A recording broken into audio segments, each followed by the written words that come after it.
რადიო მაესტროს ეთერშია გადაცემა რადიოაქტიური ზონა თამარ გლონდთან ერთად.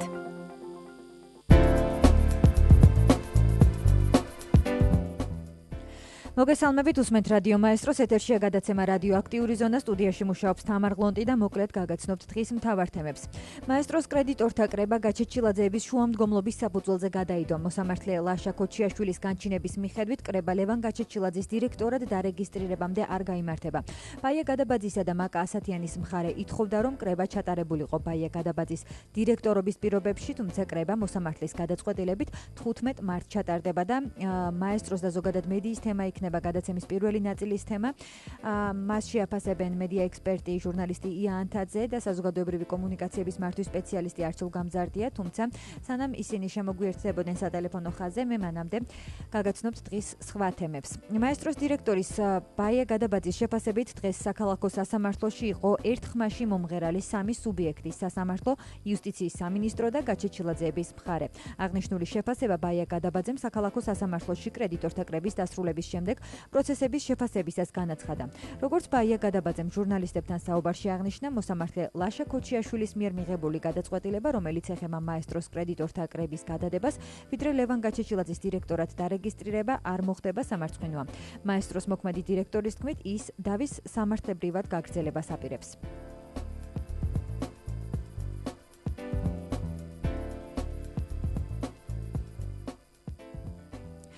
ლევან გაჩეჩილაძის მიზანია შეწყვიტოს მაესტროს გაკოტრების პროცესი და დავალიანება გადაუხადოს კრედიტორებს. ამის შესახებ გაჩეჩილაძის ადვოკატმა ირაკლი კორძახიამ დღეს სასამართლოს განჩინების გამოცხადების შემდეგ აღნიშნა. ადვოკატის განცხადებით აღნიშნული განჩინებით ნაწილობრივ დაკმაყოფილდა გაჩეჩილაძის მხარის მოთხოვნა. კერძოდ ირაკლი კორძახიას თქმით, შუამდგომლობაში ლევან გაჩეჩილაძე ითხოვდა, რომ კრება გადადებულიყო, მანამ სანამ სააპელაციო სასამართლო ბაია გადაბაძის საჩივარზე არ მიიღებდა საბოლოო გადაწყვეტილებას. რაც შეეხება ჟურნალისტების კითხვას კრებაზე სამი კრედიტორის უკმაყოფილებასთან დაკავშირებით, კრების გადადების შუამდგომლობაზე კორძახიამ აღნიშნა, რომ ჯამში 27 კრედიტორი ესწრებოდა დღევანდელ სხდომას და სამი აზრი ყველას პოზიციაზე არ ვრცელდება. მაესტროს ერთ-ერთი პარტნიორის მამუკა გლონტის ადვოკატი კი დარწმუნებულია, რომ ტელეკომპანიის კრედიტორთა კრება ვერც 15 მარტს ჩატარდება. შეკითხვაზე არსებობს თუ არა რაიმე სამართლებრივი გზები, რომ 15 მარტამდე არ მოხდეს ლევან გაჩეჩილაძის დირექტორად დარეგისტრირება, ადვოკატმა პაატა კიკვაძემ განმარტა, რომ ასეთი გზები არსებობს, თუმცა მას არ დაუკონკრეტებია რას გულისხმობს.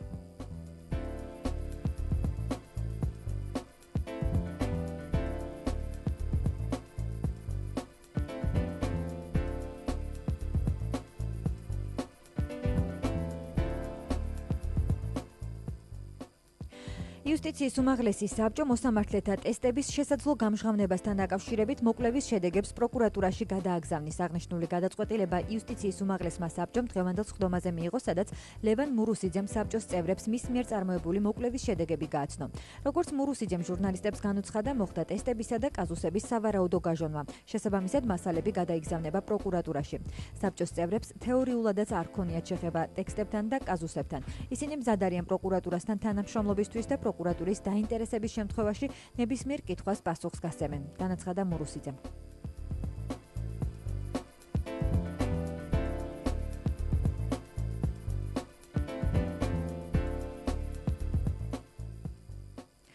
ბათუმის საქალაქო სასამართლოში ციხისძირში ხეების გადარგვის მოწინააღმდეგეთა აქციაზე 10 თებერვალს დაკავებული პარტიზანი მებაღეებისა და ნაციონალური მოძრაობის წევრების სასამართლო პროცესი მიმდინარეობს. მოსამართლე ლაშა თავართქილაძემ წინა სასამართლოს სხდომა მტკიცებულებების გამოკვლევის ეტაპზე გადადო. მოპასუხე მხარემ დღეს სასამართლოს მტკიცებულებები უნდა წარუდგინოს, რომლის მიხედვითაც ხეების გადარგვის სამუშაოები კანონის დაცვით მიმდინარეობს. დამატებით მტკიცებულებებს ვიდეო ფაილების სახით მოსარჩელე მხარეც წარმოადგენს. სამი პარტიზანი მებაღე და ნაციონალური მოძრაობის ორი წევრი სასამართლომ 11 თებერვალს გამართულ სხდომაზე ხელწერილის საფუძველზე გაათავისუფლა. ხუთივე პირს ადმინისტრაციულ სამართალდარღვევათა კოდექსის 173 მუხლის დარღვევა ედება ბრალად, რაც პოლიციის კანონიერ მოთხოვნაზე წინააღმდეგობის გაწევას გულისხმობს. მათ ბრალის დამტკიცების შემთხვევაში 250-დან 2000 ლარამდე ფულადი ჯარიმა ან 15 დღიანი პატიმრობა ემუქრებათ.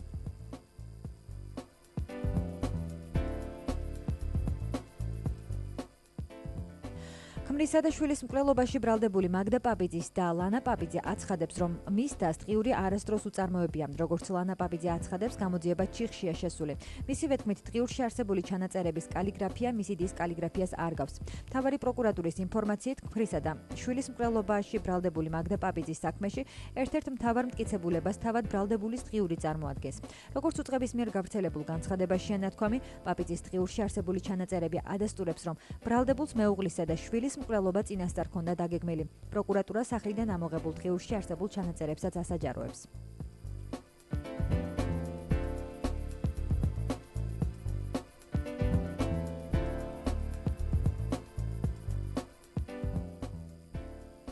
ისანი სამგორის რაიონულმა პროკურორმა ლეონიდ გერგედავამ თბილისის მერიას სწავლის მიზნით მისი შვილის პარიზში საცხოვრებელი ხარჯების დაფინანსებისთვის გამოყოფილი თანხა უკან დაუბრუნა. ნაციონალური მოძრაობის მიერ გავრცელებულ ინფორმაციაზე გერგედავამ განმარტება გააკეთა და აღნიშნა, რომ მერიის მიერ გამოყოფილი თანხის დასაბრუნებლად ბანკიდან სესხი აიღო. თბილისის მერიის მიერ გერგედავას შვილის სწავლის მიზნით პარიზში ცხოვრების დასაფინანსებლად 5400 ლარის გამოყოფის შესახებ ინფორმაცია ნაციონალურმა მოძრაობამ გუშინ გაავრცელა.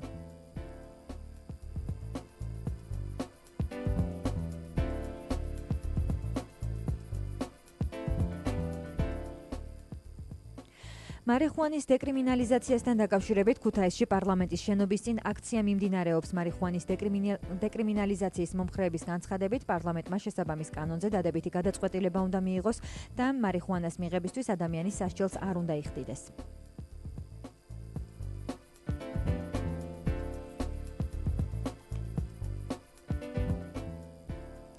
პარლამენტში აუდიტის სახელმწიფო სამსახურის 2015 წლის საქმიანობის ფინანსური აუდიტის დროებითი საპარლამენტო კომისია იქმნება. შესაბამისი დადგენილების პროექტი დღეს პარლამენტს საფინანსო საბიუჯეტო კომიტეტის თავმჯდომარემ თამაზ მეჭიაურმა წარუდგინა. აღნიშნული დროებითი კომისია პარლამენტში ყოველწლიურად იქმნება და მისი უფლებამოსილება 3 თვით განისაზღვრება. კომისია 14 წევრისგან შედგება, სადაც არანაკლებ ნახევრისა ოპოზიცია უნდა იყოს წარმოდგენილი.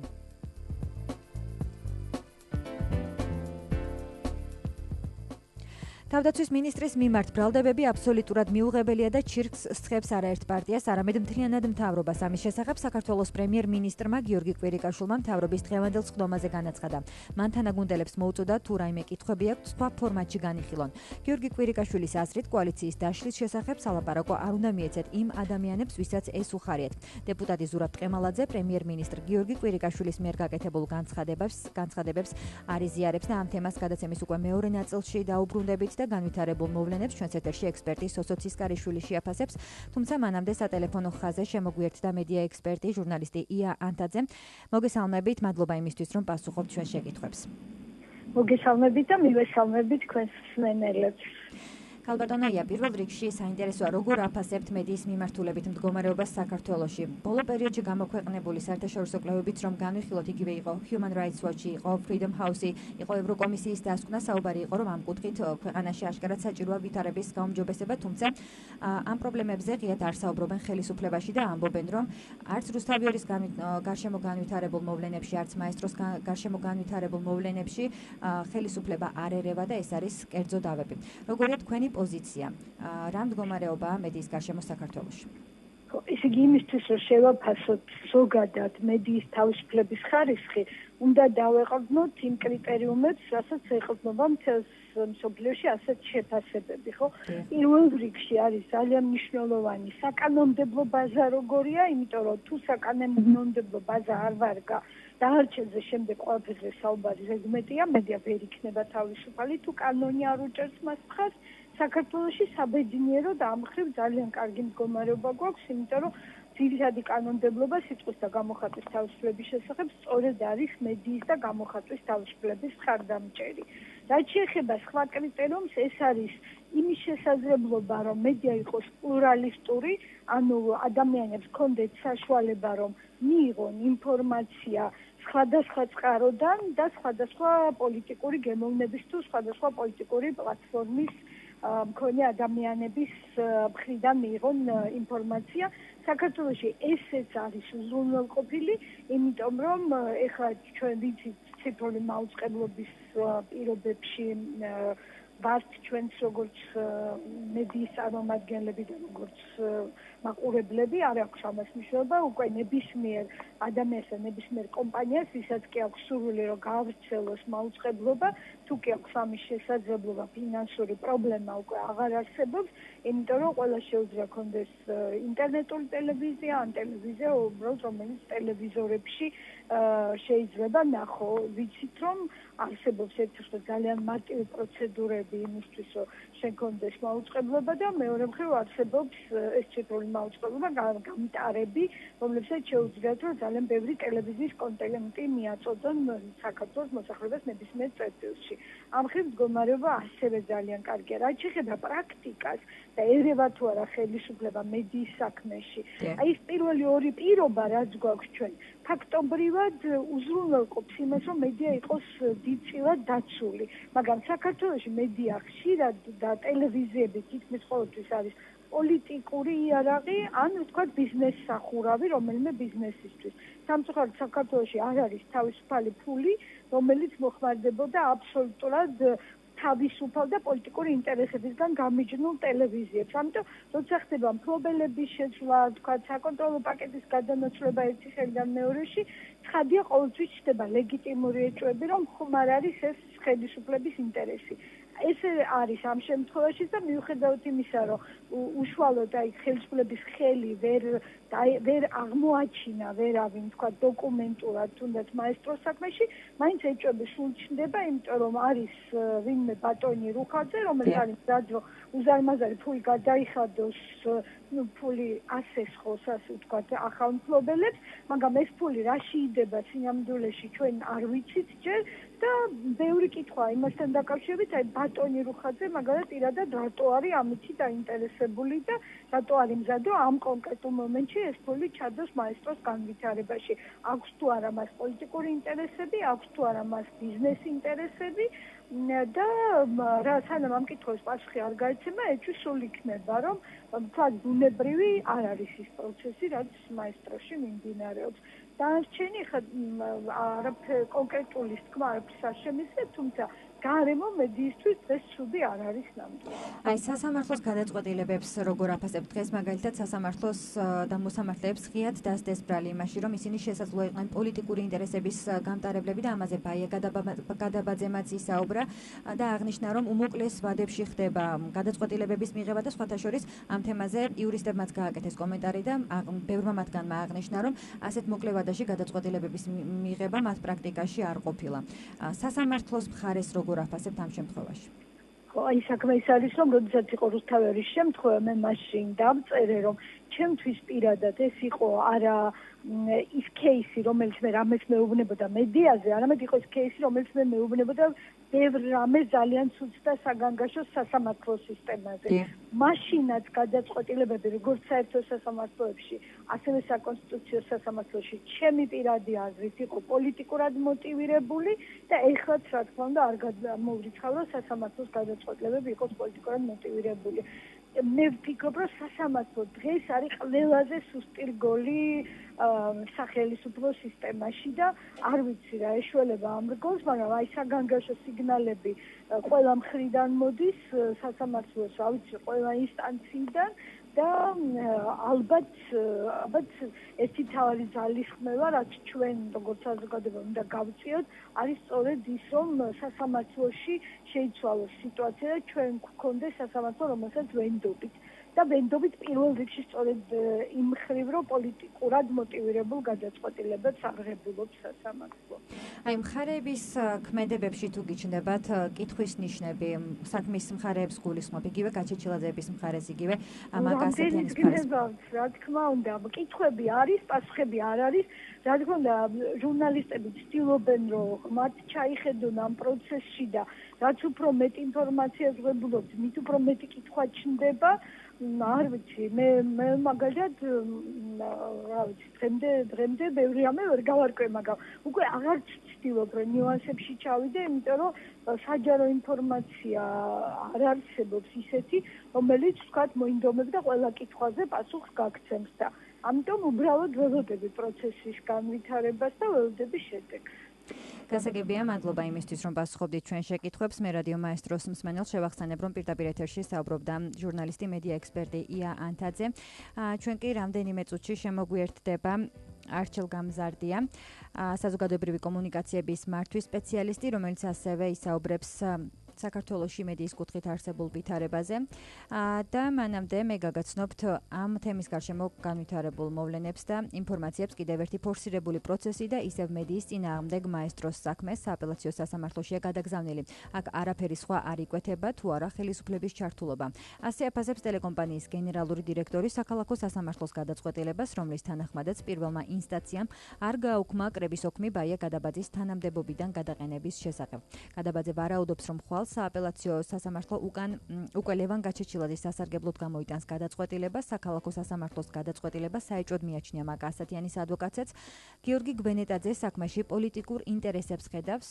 მაესტროში კი კრედიტორთა საბჭო იყო დღეს დანიშნული, რომელსაც არ დაესწრნენ გაჩეჩილაძის მხარე, თუმცა მათი ადვოკატი ესწრებოდა კრედიტორთა კრებას და სწორედ კრედიტორთა კრების შემდეგ გააკეთა ბაია გადაბაძემ განცხადება იმის შესახებ, რომ ის უკვე 80%-ით დარწმუნებულია იმაში, რომ პოლიტიკური ინტერესები იკვეთება მაესტროს საქმის გარშემო, რასაც მანამდე ის სწორედ ეჭვებზე ლაპარაკობდა. და ჩვენ შემოგვიერთდა უკვე საზოგადოებრივი კომუნიკაციების მართვის სპეციალისტი არჩილ გამზარდია პირდაპირ ეთერში. მოგესალმებით ბატონო არჩილ, მადლობა იმისთვის, რომ პასუხობთ ჩვენ შეკითხვებს. მოგესალმებით თქვენს მსმენელს. ბატონო არჩილ, როგორია თქვენი დამოკიდებულება იმ ვითარებისადმი, რაც ქვეყანაში არსებობს? გულისხმობ მედია გარემოს, არის თუ არა ის თავისუფალი და როგორ აფასებთ არა მხოლოდ მაესტროს, არამედ იგივე რუსთავი 2-ის კონკრეტულად დახურული გადაცემების გარშემო განვითარებულ მოვლენებს, რაზეც ჟურნალისტები ღიად საუბრობენ იმაზეც, რომ პოლიტიკური ინტერესები დგას მედიის გარშემო განვითარებული მოვლენების უკან. კი ბატონო, უპირველეს ყოვლისა მე გავმიჩნევდი ყველა მათგანს ერთმანეთისაგან. გადაცემების დახურვა ნამდვილად მიმაჩნია, რომ არის ისეთი თემა, რომელზედაც ყველაზე მეტი კითხვის ნიშანი დგას. უბრალოდ მას სამართლებრივად ვერ შედავდი განსაკუთრებით ვთქვათ იმედთან მიმართებაში, იმედში დახურულ პროექტთან მიმართებაში. უბრალოდ რამდენადაც გასულ ტელევიზიამ მის სრული უფლებამოსილება იყო, რომ შეექმნას პროექტი ან დახუროს, როგორც ჩათვლეს საჭიროდ. შრომითი ვალდებულების მიხედვით თუ იმოქმედებს და არა სხვა მახასიათებლებით. და ეს ნამდვილად ჩნდება კითხვის ნიშანი, ასევე კითხვის ნიშანი ჩნდება საზოგადოებრივ მაუწყებელზე გადაცემის დახურვასთან დაკავშირებით, იმიტომ რომ არგუმენტაცია იყო რაღაცა პრევენციული სახის, არა, რომ შესაძლოა სამომავლო ჟურნალის ქონოდა რაღაცა გარკვეული პოლიტიკური მიგაძვებები, არა, ამაზე იყო აგებული, ამიტომაც სანამ ეს ყველაფერი ფაქტობრივად არ გამოჩნდებოდა, მანამდე მიმაჩნია, რომ პროექტის დახურვა ნამდვილად ნაადრევი იყო და არასწორი მიდგომა იყო. თავისთავად, რაც შეეხება რუსთავი 2-ის თემას, რუსთავი 2-ის თემა სრულიად სხვა თემა არის. რუსთავი 2-ზე პრაქტიკულად არავინ დაობს იმაზე, რომ დღევანდელ ფლობელს ის არ ეკუთვნის და არის აუცილებლად საჭირო სამართლებრივი ბრძოლა საიმისოდ, რომ დადგინდეს მისი კანონიერი მფლობელი. ის რა ალტერნატივებიც გამოჩნდა, ვთქვათ, წინა პერიოდში, ვინც დაობდა სასამართლოში, შესაძლოა ის არ იყოს ზუსტი გადაწყვეტა, მაგრამ ეს გზას ხსნიდა სიმართლის დადგენისაკენ და იმის გამო, რომ ეს პროცესი შეფერხდა და რუსთავი 2 იგივე მდგომარეობაშია, როგორიც იყო ძველი მფლობელების ხელში, მართალია სასამართლოში ეს საქმე ოფიციალურად დახურული არ არის, მაგრამ მაინც ნიშნავს იმას, რომ ეს პროცესი თავისთავად უსამართლოდ მიმდინარეობს, იმიტომ რომ კანონიერ მფლობელებს გზა დაეკეტათ და ის ისევ ძველი უკანონო მფლობელების ხელშია. რაც შეეხება მაესტროს შემთხვევა უფრო რთული შემთხვევა მგონია, იმიტომ რომ აქ ბუნდოვანი არის ბევრი რამე სიტუაციურად, თუ კი თქვა შეგვიძლია ჩვენ მკაცრად გავაკრიტიკოთ პროექტების დახურვა, გადაცემების და აქ კითხვის ნიშნები დავსვათ და რუსთავი 2-ში პირიქით, ანუ სამართლებრივი სწორი ბრძოლა იყო, რა ბრძოლას მიმდინარეობდა და ის ვერ გაგრძელდა. მაესტროსთან მიმართებაში სწორედ იმ ტემპმა, რა უცბად როგორც კი მოხდა და აი საჩქაროდ გენერალური დირექტორის ცვლილებაზე დაიწყო ლაპარაკი და სასწრაფოდ რაღაცა ასეთი ხის ღონისძიებების მიღებისკენ საუბარი წავიდა. მე ამან ყველაზე მეტი შეკითხვა გამიჩინა. ბუნებრივია თეორიულ ასპექტში ჩვენ ვერ ვიტყვით, რომ პოლიტიკური ინტერესები შესაძლოა, ასე ვთქვათ, გამორიცხულია რომ იყოს. ამას ვერ ვიტყვით, ბუნებრივია, თუმცა მე გარკვეულწილად მეტნაკლებად ინფორმირებული ადამიანი ვარ და მაესტროსთან მიმართებაში იმ კუთხით, რა კუთხითაც ვცდილობენ, რომ საკითხის პოლიტიზირება მოხდეს, პირადად მე გამორიცხავდი, ვთქვათ, ესეც ბოლო დაფისაითაც მიხავთ, ასე ვთქვათ, რომ ვინ შეიძლება იყოს დაინტერესებული მაესტროთი. მაგრამ ზოგადად თეორიულ წრილში შესაძლოა დაინტერესებული იყოს კონკურენტი ტელევიზიაც იმით, რომ მან ასე ვთქვათ, ან მათი რომელიღაც მოდელი სხვადასხვა ფორმით ფლობდეს რამდენიმე არხს, ისაც კანონით აკრძალულია ცენტრა რომ იყოს ამ კუთხით, სხვანაირი გზები გამოინახოს. მეორე მხრივ ბიზნეს ინტერესებს მე მან უფრო ნაკლებად ვხედავ, იმიტომ რომ ამ ხელადავალიანების რეჟიმში ბევრმა სპეციალისტმა თქვა, რომ შეიძლება ახალი მედია საშუალებების შექმნა დღეს და ასე შემდეგ. მაგრამ პოლიტიკურსაც ასე ადვილად ვერ უწოდებდი, იმიტომ რომ პირველი ახლა რასაც არგუმენტად იშველიებენ, ასე ვთქვათ, რომ პოლიტიკური ინტერესებია, იმიტომ აი არჩევნები მოვიდა, მე ამას როგორც წესი ცოტა ირონიულად უყურებ ხოლმე, იმიტომ რომ თუ ეს პროცესი არის საინტერესო არის მედია საშუალება მუდმივად და არა ბოლო 3 თვე, იმიტომ რომ 3 თვეში საოცრებებს მედია საშუალება, ტელემედია, დღევანდელ საკომუნიკაციო სივრცეში და საზოგადოებაში სასწაულებს ვერ მოახდენს, თქვა ვიღაცის სასარგებლოდ რომ მუშაობს. ამიტომ ეს არგუმენტი ჩემთვის არ არის, მაგრამ პრობლემა არის ის, რომ ძალიან ხისტი პროცესია თვითონ ხისტი. მე მიმაჩნია, მე არ ვიცი ფინანსურ ნაწილში, მაგრამ სხვა მხრივ ხედავ როგორც მაყურებელი, რომ მაესტრო წლების განმავლობაში ვითარდებოდა მიუხედავად იმ სირთულეებისა, რა სირთულეებშიც ის იყო მფლობელების მხრიდან სხვა დანარჩენ ასე ვთქვათ რევოლუციების მან გამოიარა. ბატონო არჩილ, როდესაც ხელისუფლების გენერალური დირექტორი რომ ამ პოსტს ვინც ახლა იკავებს ბაია გადაბაძე, როდესაც პოლიტიკურ ინტერესებზე საუბრობს, მას მაგალითად მოყავს სასამართლო გადაწყვეტილებები, რომელიც ფორსირებულ რეჟიმში იღებს გადაწყვეტილებას და ის აცხადებს, რომ დარჩა ჩდაბეჭდილება, რომ ეს იყო პოლიტიკურად ნაკარნახევი ეს გადაწყვეტილება და სხვათა შორის იურისტებიც დღეს აცხადებდნენ, რომ მათ პროფესიულ უბრალოდ კარიერაში არ ყოფილა მაგალითები ამგვარი ფორსირებული რეჟიმით მიღებული გადაწყვეტილებებისა, როდესაც 24 საათში მიიღო სასამართლომ გადაწყვეტილება. თქვენ გიჩნდებათ თუ არა ამასთან დაკავშირებით კითხვის ნიშნები სასამართლოს ქმედებას გულისხმობ? დიახ, მე ზუსტად წეგანეს ვთქვი, რომ ტემპები ჩემთვის აჩენს შეკითხვებს. მე ვერ ვხედავ ამ ტემპების საჭიროებას. პირადად შეიძლება რაღაცეებში ვერ ვერკვევი, მაგრამ ამ 24 საათში გადაწყვეტილებები ასე როგორც კი გაფორმდა ასე ვთქვათ ახალი წილი მეორე დილად გადაეყენებინათ გენერალური დირექტორის ნამდვილად ეთანხმებიან ამ შემთხვევაში ბაიას. ანუ სასამართლოს ამგვარ გადაწყვეტილებას პოლიტიკური ინტერესებამდე არ მიყავართ? ნებისმიერი გადაწყვეტილება, სასამართლოს გადაწყვეტილება იქნებოდა მფლობელების მხრიდან ასეთი, როდესაც ვიცით რომ ეს ესეთი გზნობიარე თემა არის, ასეთი სწრაფი ტემპებით რაღაცა გადაწყვეტილებების მიღების საჭიროებას მე პირადად ვერ ვხედავ. თუ ფინანსურ ნაწილზე ლაპარაკი, ისედაც საკმაოდ რთული ფინანსური მდგომარეობა აქვს და ამის საჭიროება ახლა 1-2 დღეში განა რა უნდა მოხდეს ისეთი ვთქვათ, რომ კარდინალურად შეცვალოს ვითარება. თუ მენეჯმენტის კუთხით ვიტყოდით, მეც ვერ ვიტყვი, რომ 1-2 დღეში შეიძლება რაღაცა საოცრებები მომხდარიყო. მე ვერ ვხედავ ამ ტემპების საჭიროებას, როგორც ადამიანი, რომელიც მეტნაკლებად მართლებში და მენეჯმენტში ვერ ვკვევი, ადამიანი, რომელიც მოქალაქე ვარ, მაყურებელი ვარ, მაესტროს რესპონდენტი ვარ. არა, ამ ტემპების საჭიროებას მე ვერ ვხედავ. მე ვფიქრობ, რომ უფრო უკეთესი იქნებოდა ეს ყველაფერი საკმაოდ მშვიდ და თუნდაც დროში შედარებით გაწელილი ყოფილიყო, იგივე ახალმფლობელებს მეტი კონსულტაცია გაეტარებინათ თუ შეეთავაზებინათ გენერალური დირექტორისათვის, რომ ეს შეკითხვები არ გაჩენილიყო. არა, ბოლოს და ბოლოს მე შეიძლება პირიქით გენდირექტორის მიმართ უფრო გაჩენილიყო შეკითხვები, ეს რომ შეთავაზებების დონეზე ყოფილიყო. ჩემთვის ასე უცბად გადაწყვეტა იმში, რომ ის არ უნდა ყოფილიყო. ასევე გადაწყვეტილებები სასამართლოში, რომელიც არ მოითხოვს ამ წუთში საოცარ ტემპებს, ანუ ახ არ არის სიკვდილის სიცოცხლის საკითხი, ასე ვთქვათ, ხო? ამიტომ ჩემთვის ეს შეკითხვები არის, მე ძალიან დიდი იმედი მაქვს, რომ ამ შეკითხვებს ისეთი პასუხი გაიცემა, რომ უპირველეს ყოვლისა მედია საშუალება არ დაზარალდეს ამითი და ჩვენ როგორც მაყურებელი, იმიტომ რომ მე პირადად როგორც მაყურებელი დაინტერესებული ვარ იმითი, რომ ტელეკომპანია მაესტრომ მუშაობს ისე, იმდენად ეფექტურად და კარგად, რა თქმა უნდა, უკეთესადაც, მაგრამ ის ავსებით საინტერესოს მედია საშუალებაა, რომელიც მაყურებელიც ვარ მე.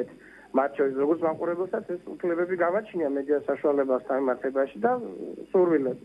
ამიტომ მე ამის საჭიროებას ვერ ხედავ. მე ვფიქრობ, რომ ეს ყველაფერი უნდა იყოს უფრო შვიდ, დინჯ და ახსნად ვითარებაში საზოგადოებას, ჟურნალისტებს, ორგანიზაციას შიგნით, გარეთ ყველაფერი უნდა მიმდინარეობდეს ისე, რომ ადამიანებისათვის შეკითხვები არ ჩნდებოდეს, ისინი იღებდნენ პასუხებს შვიდად და გაგებულად და მაშინ არ გაჩნდებოდა ამდენი უხერხულობა. ანუ თქვენი აზრით მხარებმა არ წარმოადგენს იმდენი ინფორმაცია, რომ ამგვარი კითხვის ნიშნები არ გაჩენილიყო. აი მხარების კუთხით რო განვიხილოთ ვითარება, როგორ აფასებთ მათ ქმედებებს? თქვენ რა კითხვის ნიშნები გიჩნდებათ? მე რასაც ხედავ საზოგადოებასთან დღევანდელი მენეჯმენტი უფრო აქტიურად ურთიერთობს და მათი პოზიციები უფრო გასაგებია ჩემთვის. და აი ის კითხვები რაც ხდება, უფრო სოლიდარობას გამოხატავ მეც ამ შეკითხვების მიმართ. და მე მხარებ მფლობელები, რომელსაც რა თქმა უნდა თავისი უფლებამოსილებები გააჩნიათ, ხომ? ამ მხრივ მიუხედავად იმისა, რომ ისინი ხსნიან მათი ამოცანების თითქოს ჩანს, მე ვფიქრობ, რომ საერთო ჯანს მაინც არასაკმარისია, იმიტომ რომ საზოგადოებას ეს ყველაფერი შიგნით თანამშრომლებს, ჟურნალისტებს, ორგანიზაციის წევრებს და ასე შემდეგ ბევრად მეტად და მშვიდად ჭირდებათ ამ ყველაფრის ახსნა და ისე რომ მე ახლა ვიცი მაესტროს თანამშრომლების მდგომარეობა, რომ ისედაც მაესტროს თანამშრომლები თუ სტრესულ მდგომარეობაში მუშაობენ, ალბათ ბევრი მედის საშუალება ასე სტრესში არ არის, იმიტომ რომ დღეს რა არის და ხვალ რა იქნება არ იციან და მესამე მხრივ კიდე დღეს არ არის ამის საჭიროება, რატომ მე ზოგჯერ გონია რომ აი ეს მთელი პროცესი არის განკუთვნილ პროვოკაციაც კი იმიტომ რომ ხელისუფლებასკენ ხელის გასვერა მოხერხდეს და ლოგიკური საფუძვლები გაჩნდეს ამის ხელისუფლების შეიძლება ვიღაც ცალკეული წევრი ყოველთვის საქართველოს ჯერ ასე მარტივად დემოკრატიის უმაღლეს უპირველეს საკითხს ვერ მიახსენებს და არსებობს მაგრამ სახელმწიფო პოლიტიკა რაც დღეს ყველაზე მთავარია ძირითადად მოწოდებულია მედიის თავისუფლებისკენ და ამ ასეთი თავისუფლება ბოლო 25 წელიწადში მედიას არ ჰქონია, მაგრამ უფრო მეტი თავისუფლების შესაძლებლობა არსებობს და არ უნდა ჩნდებოდეს შეკითხვები იმ მხრივ, რომ განკუთვნილად ეს ასე ვთქვათ, ამ ყველაფერში პოლიტიკური ინტერესები მეტი გამოჩნდება. მე ვფიქრობ, რომ ამ ყველაფრის მინიმიზაცია ბევრად თავისუფლად შეიძლება და ბევრად უფრო ექიმიზმულად ასე დავახსენები, შეიძლება ამ ყველაფრის მართლაც და საზოგადოებისათვის მედიისათვის თანამშრომლებს ყველაფერს ამ ყველაფერს ახსნა. გასაგებია, მადლობა იმისთვის, რომ პასუხობდით ჩვენ შეკითხვებს. მე რადიო მაესტროს მსმენელს შევახსენებ, რომ პირდაპირ ეთერში საუბრობდა საზოგადოებრივი კომუნიკაციების მართვის სპეციალისტი არჩილ გამზარდია. გადაცემაში ახლა რეკლამის დროა, თუმცა სანამ რეკლამაზე გადავიდოდეთ, მე გაგაცნობთ კიდევ ერთ ინფორმაციას, რომელიც ამ წუთებში ვრცელდება. დედაქალაქის საკრებულოს სხდომა დავით ნარმანიას გადადგომის მოთხოვნით გაიხსნა. ოპოზიციის წარმომადგენლების ნაწილმა მერს მოუწოდა აიღოს პასუხისმგებლობა ორი დღის წინ გავრცელებულ ინფორმაციაზე მერიის მიერ ისანი სამგორის პროკურორის ლეონიდ გერგედავას შვილის სწავლის 5400 ლარით დაფინანსებაზე. არც ერთ კანონში არ წერია, რომ პროკურორის შვილი ისეთი ცნება არის, ან პარლამენტარის შვილი სოციალურად დაუცველ ბავშვებს უფინანსებს პროგრამა სწავლის გადასახადს, მერს აქვს უფლება წარმატებული ბავშვი მისი ფონდიდან დააფინანსოს, განაცხადა საკრებულოს სპორტისა და ახალგაზრდულ საქმეთა კომისიის თავმჯდომარემ ქეთევან ჯოხაძემ. დამოუკიდებელი დეპუტატის ალეკო ელისაშვილის თქმით კი დეკლარაციის მიხედვით პროკურორის ოჯახი სოციალურად დაუცველი და გაჭირვებული არ არის. შეგიძლიათ ნახოთ დეკლარაცია ამ ოჯახს გაჭირვების არაფერი ეთყობა. ადამიანი 2002 წლიდან არის პროკურატურის თანამშრომელი, 2013 წლიდან იცანი სამგორის რაიონის პროკურორი, აქვს შესანიშნავი შემოსავალი, ანგარიშზე თანხა აქვს ლარშიც, დოლარშიც და ეს ადამიანი მძიმე სოციალურ ეკონომიკურ მდგომარეობაშია, კითხულობს ალეკო ელისაშვილი. საკრებულოს ფრაქცია ნაციონალური მოძრაობა თბილისის თავმჯდომარის ირაკლი აბესაძის თქმით კი პროკურორმა საკუთარი თანამდებობით ბოროტად ისარგებლა. როდესაც სოციალური დაფინანსების მუხრიდან გამოიყოფა პარიზში ცხოვრების ხარჯი და როდესაც ოჯახის ხელმძღვანელი არის რაიონის პროკურორი, ეს ერთობლიობაში ქმნის შთაბეჭდილებას, რომ არა პროკურორის მიერ საკუთარი თანამდებობრივი მდგომარეობის ბოროტად სარგებლობა, ეს დაფინანსება სხვა შემთხვევაში არ მოხდებოდა, განაცხადა ირაკლი აბესაძემ. ჩვენს ეთერში კი ახლა რეკლამის დროა. რეკლამის შემდეგ ბრუნდებით ახალი თემით, ეს არის დაპირისპირება კოალიციაში და ჩვენ შემოგვიერთდება ექსპერტი სოსო ცისკარიშვილი. დროებით.